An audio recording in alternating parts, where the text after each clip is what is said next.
Hello everyone, मैं हूं अमित कुमार और आप देख रहे हैं pharmacy lecture in easy language. तो आज हम बात करते हैं लेक्चर 8 के बारे में, लेक्चर 8 के बारे में। तो आज हम बात करेंगे कि लॉसेस कौन कौन से होते हैं। तो गाइस, सबसे पहले हमारे चैनल को आप लाइक करें और उसको सब्सक्राइब करना ना भूलें। साथ ही जो बेल आइकन है उसको प्रेस करना ना भूलें, जिससे जो भी लेक्चर्स अपडेट होते हैं उसकी तुरंत आपको इन्फॉर्मेशन मिल जाए। तो कल जैसे कि हमने पढ़ा था कि बर्नौली थ्योरम, तो आज हम बात करते हैं कि क्योंकि ऑब्वियस बात है कि पानी जो है वो किसी पाइप के थ्रू ही फ्लो होता है और उसमें कुछ ना कुछ हमारा लॉस होता है। तो उसकी एनर्जी में क्या क्या लॉस आता है वो आज हम डिस्कस करेंगे। ठीक है, तो एनर्जी की लॉस क्या है कि एनर्जी लॉस आकर when flood flow through a different way और पाइप। ऑब्वियस सी बात है कि जब भी पानी एक स्थान से दूसरे स्थान तक जाएगा तो वो किसी माध्यम से जाएगा, ठीक है, किसी पाइप के थ्रू जाएगा। तो उस पाइप के थ्रू जाने में उसकी जो एनर्जी होती है उसमें क्या क्या लॉस होते हैं और किन वजह से लॉस होते हैं, आज हम वही डिस्कस करेंगे। तो सबसे पहले इसमें आता है फ्रिक्शन लॉस। अब फ्रिक्शन लॉस होता क्या है? जब भी पानी किसी पाइप के थ्रू फ्लो होता है तो जो पाइप की बाउंड्री होती है, जो पाइप का आउटर सेल होता है, ठीक है, वो पानी से टकराता है।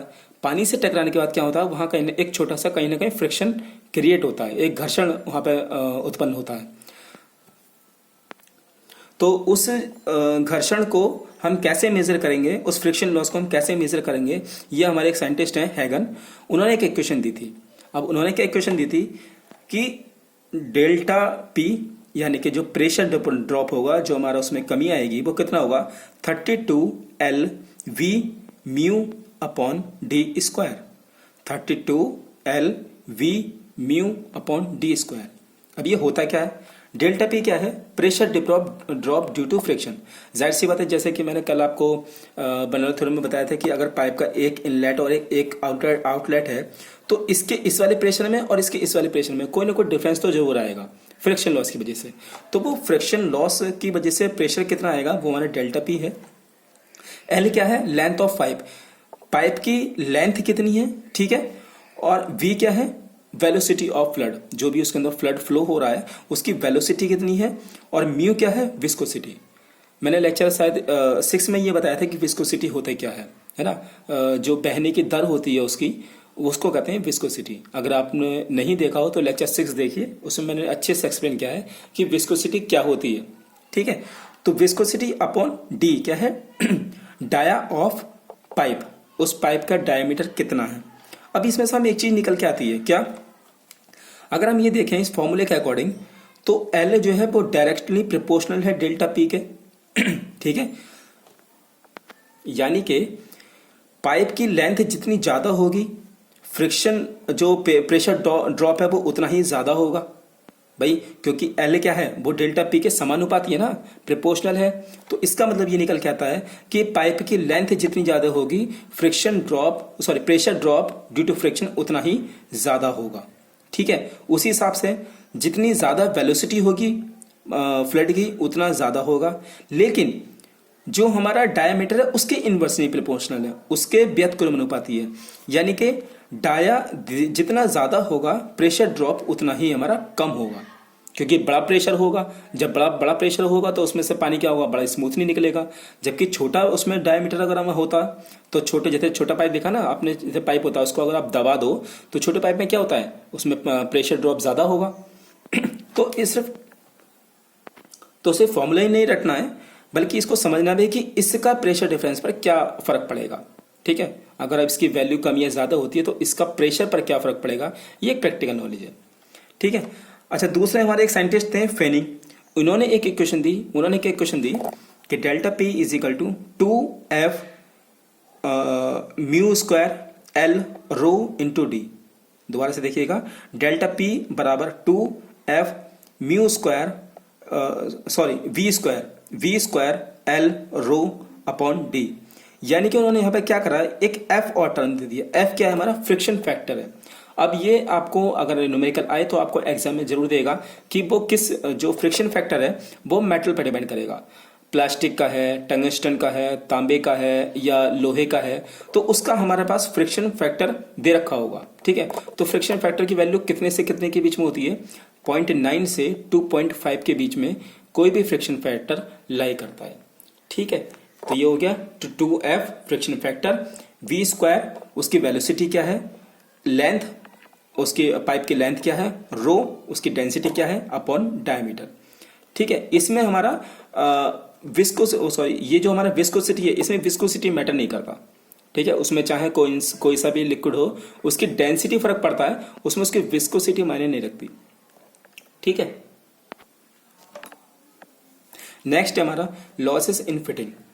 जाहिर सी बात है, जैसे कि अब हमारे घर होते हैं, हम घरों में हमारे छतों में एक पाइप लगा रहता है जिसको पतनाला भी बोलते हैं, ड्रेनिंग पाइप बोलते हैं। तो वो क्या करता है कि पानी हमारा जो छतों का पानी बरसात में भर जाता है उसको नाली फेंकने का काम करता है। लेकिन कहीं कहीं वो पाइप सीधा नहीं आता होगा, आपने देखा होगा, कहीं वो जिगजैग वे में निकल के आता है। ठीक है, कहीं वो पाइप थोड़ा सा ऐसे घूम गया, थोड़ा सा ऐसे घूम गया, इस तरह से घूम गया, तो वो ये आता है। तो उसका भी आपके जो पानी के फ्लो होता है उस पर फर्क पड़ता है। ठीक है, कैसा पाइप है, उसके अंदर उसकी फिटिंग कैसी है, उसके अनुसार भी उसमें क्या होते हैं, एनर्जी के लॉसेस होते हैं। तो वही है कि लॉसेस इन फिटिंग, कि फिटिंग के कारण हमारे क्या क्या लॉस होते हैं। जैसे कि मैंने आपकी बुक देखी तो उसमें एक टेबल दे रखी है। ठीक है, उस टेबल में क्या है कि उसमें कुछ नंबर्स दे रखे हैं।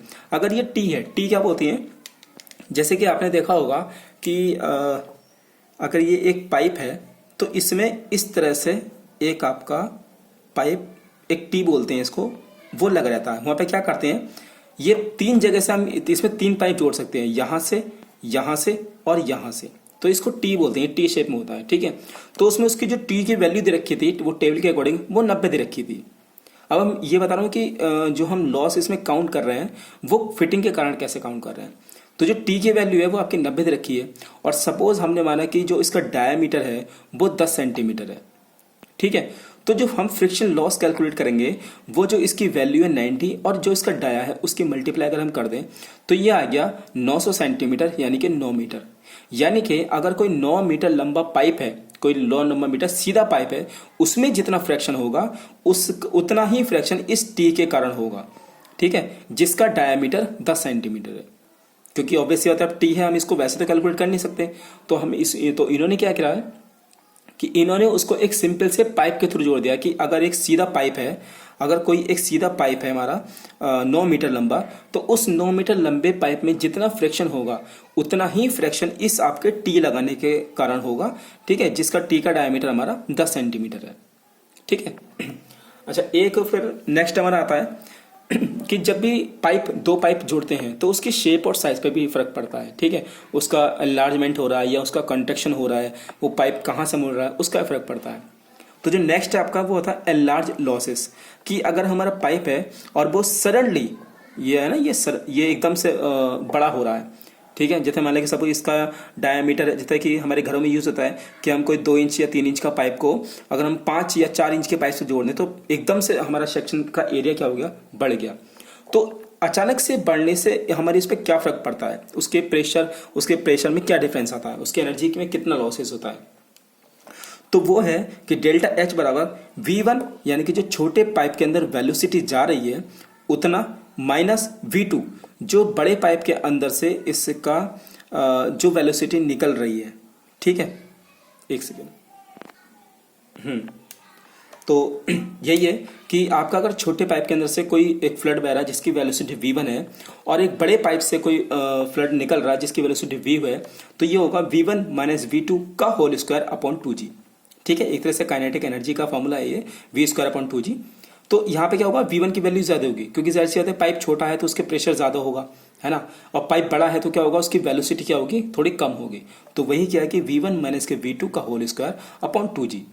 ठीक है, ये तो हो गया जब हमारा पाइप अचानक से बड़ा होता है। चौथा है हमारा कॉन्ट्रैक्शन लॉसेस।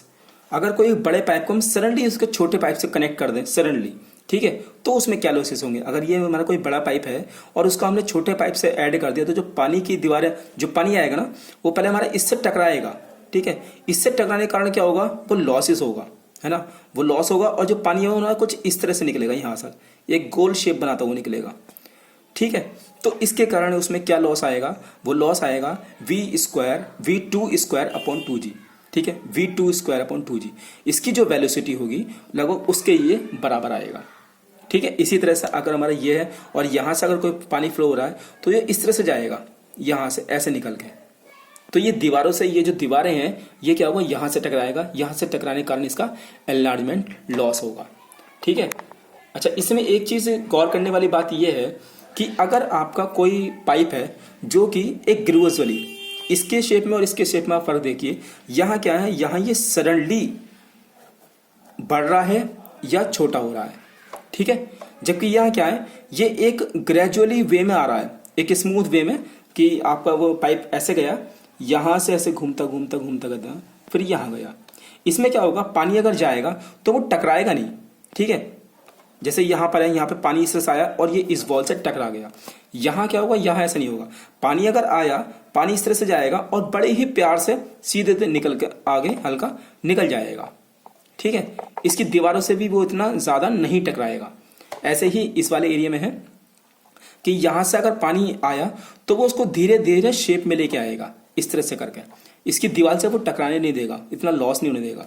तो वही है कि if cross section of the pipe increase और डिक्रीज ग्रेजुअली, ये ध्यान रखने वाली चीज है, gradually there is no energy loss.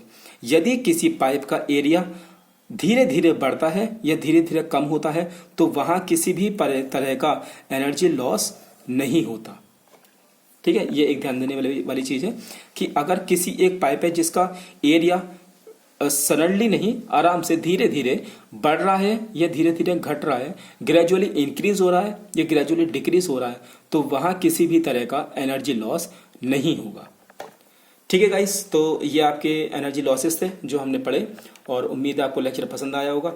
तो प्लीज़ चैनल को लाइक करें, शेयर करें और सब्सक्राइब करें, और साथ ही आपके जो सजेशंस हैं वो प्लीज़ मोस्ट इनवाइटेड है।